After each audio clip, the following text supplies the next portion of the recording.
Hello friends, इस video में हम सीखेंगे कि स्टूडेंट्स की मार्कशीट कैसे बनाते हैं एक्सेल में। यहाँ पर मेरे पास कुछ स्टूडेंट्स हैं और उनके सभी सब्जेक्ट्स हैं और उनमें जो जो नंबर आए हैं, मार्क्स हैं, वो यहाँ पे मैंने टाइप करके रखे हैं। मैं चाहता हूँ कि इस वाले कॉलम में सभी स्टूडेंट्स का जो सम है सब्जेक्ट्स का वो यहाँ पर होके आ जाए। तो मैं चाहता हूँ रमेश का जो टोटल है वो इस वाली सेल में आ जाए और राजेश कुमार का सम है वो इस वाली सेल में आ जाए। तो यहाँ पर जो सम करने का सबसे आसान तरीका है दोस्तों, यहाँ पर सम हम इस तरह से कर सकते हैं। देखिए, इस तरह से हम सेलेक्ट करेंगे, जो भी हमारे वैल्यू है उनको सेलेक्ट करेंगे और जिस वाले कॉलम में या फिर सेल में चाहिए हमें रिजल्ट, उसको भी सेलेक्ट कर लेंगे कुछ इस तरह से। और यहाँ पे हमें होम टैब में ही ऑटो सम का एक ऑप्शन दिया जाता है, इस पर क्लिक करेंगे तो सभी का जो सम है वो यहाँ पे इस तरह से होके आ जाएगा।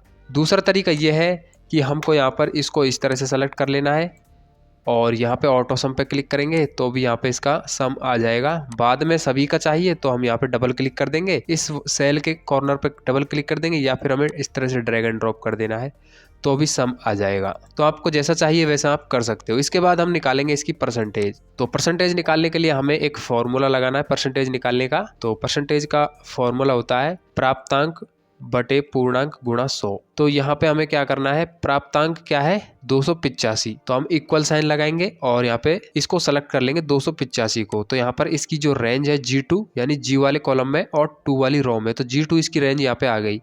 इस G2 का मतलब है 285। इसको हम डिवीजन करेंगे पूर्णांक से, तो पूर्णांक हमारा 400 है क्योंकि 4 सब्जेक्ट्स हैं। 4 सब्जेक्ट्स में से प्रत्येक सब्जेक्ट 100 नंबर का है, तो टोटल 400 का पूर्णांक हो गया है। इसके बाद हमको यहाँ पर इसको मल्टीपल कर देना है 100 से, क्योंकि हम जो परसेंटेज निकालते हैं वो 100 से ही निकालते हैं। इंटर प्रेस करेंगे तो इसकी जो परसेंटेज है वो यहाँ पे 71.25 आ चुकी है। इसके बाद हमें सभी का परसेंटेज चाहिए तो सिंपल यहाँ पे इसको सेलेक्ट करेंगे सेल को और इस तरह से ड्रैग एंड ड्रॉप कर देंगे तो सभी का जो परसेंटेज है वो निकल के यहाँ पे आ जाएगा। इसके बाद हम यहाँ पे निकालेंगे डिविजन्स। तो डिवीजन निकालने के लिए कुछ बेसिक्स हैं, उनको आपको जान लेना है। जैसे कि यहाँ पे मैं टाइप करता हूँ ग्रेटर 48। इसका मतलब ये हुआ कि 48 से ऊपर की कोई भी वैल्यू। दूसरी कंडीशन हमारे पास ये है कि लेस देन 48। इसका मतलब ये हुआ कि 48 से नीचे की वैल्यू, ना कि 48 से नीचे की वैल्यू 47, 46, 45 इस तरह से। तीसरी कंडीशन ये है ग्रेटर देन इक्वल 48। इसका मतलब ये हो गया कि 48 भी और 48 से ऊपर की भी वैल्यू। इसके बाद हमारे पास चौथी कंडीशन ये आ जाती है लेस देन इक्वल 48। इसका मतलब ये हुआ कि 48 भी और 48 से नीचे की वैल्यू। पांचवी कंडीशन ये है इक्वल 48। इसका मतलब ये हुआ ना तो 48 से नीचे ना 48 से ऊपर, यानी कि ना ज़्यादा ना कम। ये 48 के बराबर ही किसी वैल्यू को हम दिखाना चाहते हैं तो यहाँ पर इक्वल 48 टाइप करेंगे। ये एक एग्जाम्पल्स है, मैं इनको आपको थोड़ा सा प्रैक्टिकली समझा देता हूँ। यहाँ पर देखिए, हम कर्सर को यहाँ पे रखेंगे इस वाली सेल में डिवीजन निकालने के लिए। इस वाली सेल में डिवीजन निकालना चाहते हैं, यहाँ पे रखा।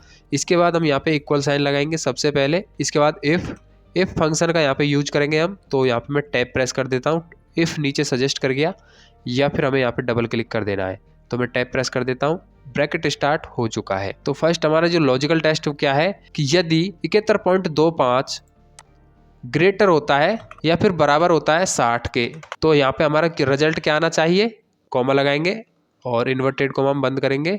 यहाँ पे FIRST फर्स्ट इन्वर्टेड कॉमा बंद और यहाँ पे कॉमा लगा देंगे। यहाँ पे समझिए आप थोड़ा सा कि लॉजिकल टेस्ट हमारा क्या है। हमने क्या कंडीशन यहाँ पे दी है कि 71.25 यदि बड़ा होता है या फिर बराबर होता है 60 से तो फर्स्ट आना चाहिए। तो ग्रेटर का मतलब बड़ा और इक्वल का साइन लगाए, इसका मतलब बराबर है 60 के। 60 से बड़ा है 72 तो यहाँ पे फर्स्ट ही आएगा। तो इस तरह से ये हमारे फर्स्ट कंडीशन हो चुकी है। यदि यही 71.25 इफ यदि कॉमा स्टार्ट करेंगे, यदि यही 71.25 यहाँ पे इसको सेलेक्ट करेंगे ग्रेटर होता है या फिर बराबर होता है 48 के, तो यहाँ पे हमारा रिजल्ट क्या आना चाहिए, इन्वर्टेड कॉमा बंद करेंगे, सेकंड इन्वर्टेड कॉमा बंद, उसके बाद कॉमा लगा देंगे। तीसरी कंडीशन ये हो जाती है यदि 71.25 यहाँ पे ग्रेटर या फिर इक्वल होता है 33 के, तो यहाँ पे हमारा रिजल्ट क्या आना चाहिए, कॉमा लगाया,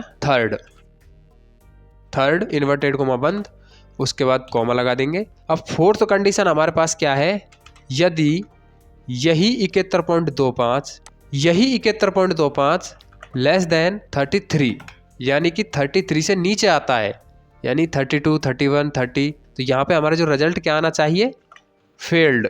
इस तरह से रिजल्ट आना चाहिए। अब यहाँ पर हमें जितने भी यहाँ पे हमने जो ब्रैकेट स्टार्ट किए हैं उतनी बार ही हमें यहाँ पे ब्रैकेट क्लोज करना पड़ेगा। तो यहाँ पे हम 1 2 3 4 मैंने यहाँ पे ब्रैकेट ओपन किए थे, 4 बार मैंने यहाँ पे क्लोज कर दिए। तो यहाँ पे आपको एक बार और यहाँ पे समझ लेना इस फंक्शन को। देखिए यदि इफ लगाया हमने, इफ का मतलब होगा यदि, H2 का मतलब 71.25, यदि 71.25 ग्रेटर देन यानी बड़ा होता है या फिर बराबर होता है 60 के, तो यहाँ पे रिजल्ट हमारा फर्स्ट आएगा। यदि यही 71.25 बड़ा होता है या फिर इक्वल होता है 48 के, तो यहाँ पे रिजल्ट हमारा सेकंड आना चाहिए। अब ये जो 71.25 है ये 48 से बड़ा है। अब जब कोई वैल्यू 59 तक आएगी कोई वैल्यू, तो जब तक हमारी जो वैल्यू का रिजल्ट आएगा सेकंड।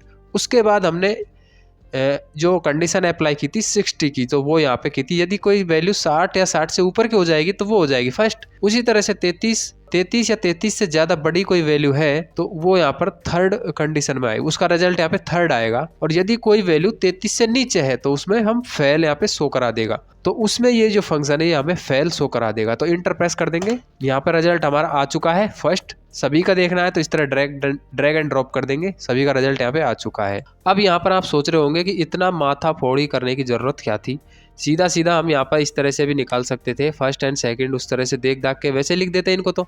लेकिन देखिए इसका जो सबसे बेहतर फ़ायदा हमें क्या मिलता है, देखिए यहाँ पर मैं अगर 7 टाइप करता हूँ, इंटर प्रेस करूँगा तो देखिए यहाँ पे सब कुछ चेंज हो रहा है।